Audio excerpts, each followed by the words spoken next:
Hello बच्चों, आज हम रिफ्रैक्शन ऑफ लाइट के बारे में पढ़ेंगे। Refraction of light reflection of light से डिफरेंट फिनोमिना है। चलिए सबसे पहले हम इसकी डेफिनेशन देखते हैं।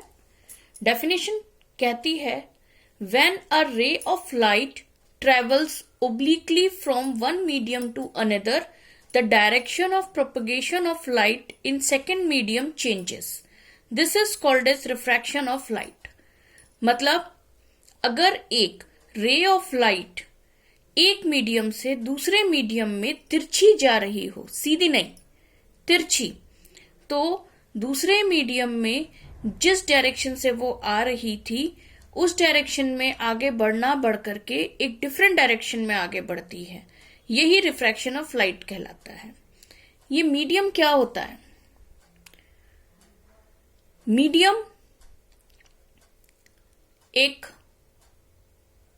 फेज है, एक स्टेट ऑफ मैटर है।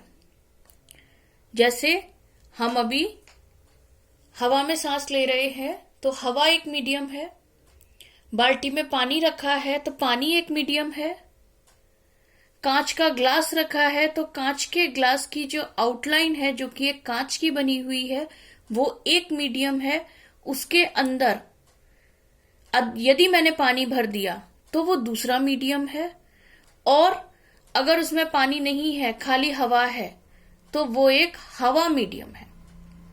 अब सबने स्टेट्स ऑफ मैटर पढ़ा है जिसमें सॉलिड, लिक्विड और गैस, ये तीन डिफरेंट स्टेट्स होती हैं।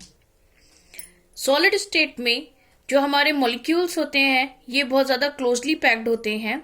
इसका एग्जांपल ग्लास, जिसको उठाओ तो हमें भार महसूस होता है। वहीं लिक्विड स्टेट में हमारे जो भी पार्टिकल के मॉलिक्यूल्स होते हैं वो थोड़ा अलग अलग होते हैं, थोड़ा लूजली पैक्ड होते हैं। इसकी वजह से लिक्विड जो है वो फ्री फ्लो वाली कंडीशन में रहते हैं। जैसे वाटर, कोई ऑयल, आप किचन में ऑयल यूज करते हैं वो oil, kerosene oil, turpentine oil, benzene, toluene, chemicals हैं। ये बहुत सारे केमिकल्स लिक्विड होते हैं, बहुत सारे मीडियम लिक्विड होते हैं। गैस में पार्टिकल्स और दूर हो जाते हैं, पार्टिकल्स के बीच में अट्रैक्टिव फोर्सेस और कम हो जाती हैं, जैसे एयर। अब इनकी डेंसिटी के बेसिस पर अगर हम देखें तो सॉलिड्स इन तीनों में सबसे ज्यादा डेंस होते हैं, लिक्विड्स मीडियम होते हैं, ये केवल रेयर की कैटेगरी में आते हैं, और गैसेस रेयरेस्ट होती हैं। तो यही वो प्रॉपर्टी है जो हमारे मीडियम्स को सेपरेट करती है। कोई दो मीडियम एक दूसरे से डेंसिटी में कितने डिफरेंट हैं ये डिसाइड करता है कि वो सेपरेट मीडियम बना सकते हैं या नहीं।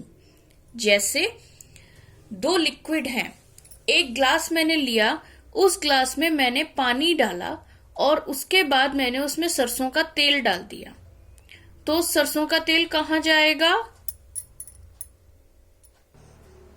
उसके ऊपर तैरेगा।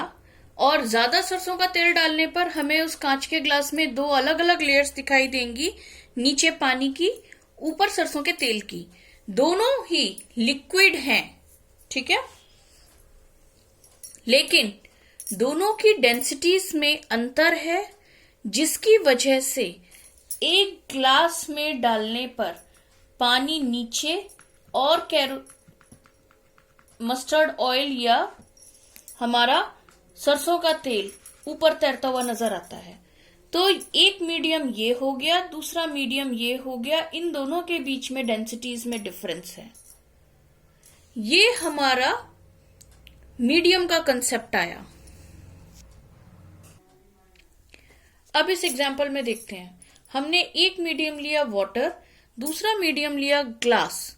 वाटर लिक्विड है, ग्लास सॉलिड है, वो हमें वैसे पता ही है, बट इनकी डेंसिटी में वाटर रेयर है, ये एक रेयर मीडियम है, और ग्लास एक डेंसर मीडियम है। अगर हम इन दोनों की एक दूसरे के साथ कंपैरिजन करें तो ऐसे में एक ओब्लीक रे आती है, तिरछी किरण, वो यहां पर टकराती है, इस पॉइंट को हम बोलते हैं पॉइंट ऑफ इंसिडेंस। ठीक है, इस पॉइंट ऑफ इंसिडेंस पर से जाना तो उसे सीधे चाहिए था, लेकिन वो सीधे ना जा करके इस नॉर्मल या परपेंडिकुलर की तरफ मुड़ गई, जिससे कि एंगल ऑफ इंसिडेंस की वैल्यू एंगल ऑफ रिफ्रैक्शन से कम हो गई।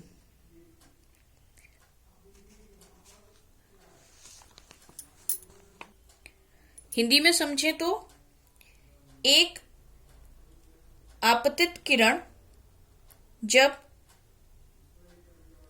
किसी दूसरे मीडियम की सतह पर पड़ती है तो जहां वो पड़ती है उसे आपतन बिंदु कहते हैं।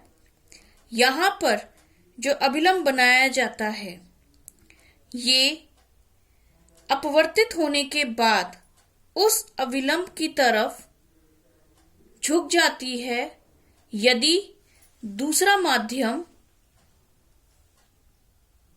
डेंस हो।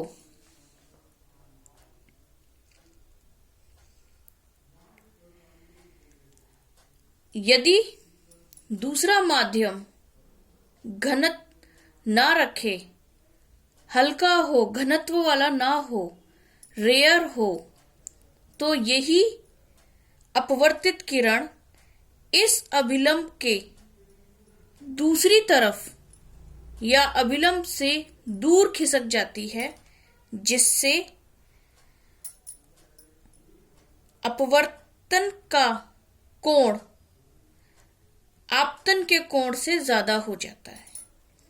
यानी रेयर टू डेंस जाने में ये टुवर्ड्स नॉर्मल जाती है, और अगर हम इसका उल्टा कर दें, डेंस टू रेयर कर दें, तो ये नॉर्मल से अवे जाती है। यह देखिए, यदि हम एक दूसरा माध्यम का युग्म बना लें, पेयर ऑफ मीडियम्स ले लें, जिसमें पहला मीडियम हमारा ग्लास हो, दूसरा मीडियम वाटर हो, लाइट रे ग्लास में से वाटर में जा रही हो, यानी डेंस टू रेयर जा रही हो, तो वो एक डायरेक्शन में आएगी। पॉइंट ऑफ इंसिडेंस से उसका डायरेक्शन चेंज होगा, बट वो डायरेक्शन अवे फ्रॉम नॉर्मल हो जाएगा, नॉर्मल से दूर। ठीक है, इस कंडीशन में एंगल ऑफ इंसिडेंस कम होगा, एंगल ऑफ रिफ्रैक्शन ज्यादा हो जाएगा, I will be less than R। But यहां पर क्या था, हमारी रिफ्रैक्टेड रे नॉर्मल की तरफ आ गई थी, जिसकी वजह से I was greater than R। तो ये हमारे दो केसेस हैं जहां पर रेयर टू डेंस और dense to rare light travel करने पर किस तरह से बेंड होती है वो हमने समझा। रिफ्रैक्शन के दो लॉज हैं। पहला लॉ कहता है द इंसिडेंट रे, यानी हमारी आपतित किरण, द रिफ्रैक्टेड रे यानी अपवर्तित किरण, and the normal at the point of incidence on second transparent medium यानी अभिलंब, ये सब एक ही प्लेन पर पाए जाते हैं। हम इन्हें एक प्लेन पर ड्रॉ कर सकते हैं। और दूसरा लॉ कहता है the ratio of sine of angle of incidence, यानी हमारे आपतित कोण के साइन, ये एक ट्रिग्नोमेट्रिक वैल्यू है, का अपवर्तित कोण यानी कि एंगल ऑफ रिफ्रैक्शन के साइन के साथ जो रेशियो होता है वो कांस्टेंट है, यानी sine I over sine R is a constant value for a given colour, किसी एक रंग की प्रकाश किरण के लिए और एक गिवन पेयर ऑफ मीडिया के लिए। इसका सीधा सा मतलब ये हुआ कि यदि मैंने लाल रंग की लाइट का यूज किया है और पानी और ग्लास का एक पेयर बनाया है, तो इसकी वैल्यू फिक्स्ड रहेगी, पर इसकी वैल्यू हरे कलर की लाइट के लिए पानी और ग्लास के बीच जो रिफ्रैक्टिव इंडेक्स यानी ये कांस्टेंट वैल्यू जो आएगी उससे अलग होगी।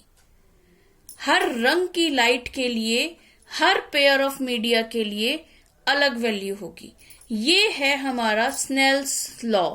तो हमने रिफ्रैक्शन को समझा, मीडिया का कंसेप्ट समझा कि कैसे मीडियम अलग होते हैं, डेंसिटी को क्यों ध्यान में रखा जाता है, और रेयर से डेंस आने में, डेंस से रेयर जाने में लाइट में क्या फर्क पड़ता है, और रिफ्रैक्शन के 2 लॉ समझे।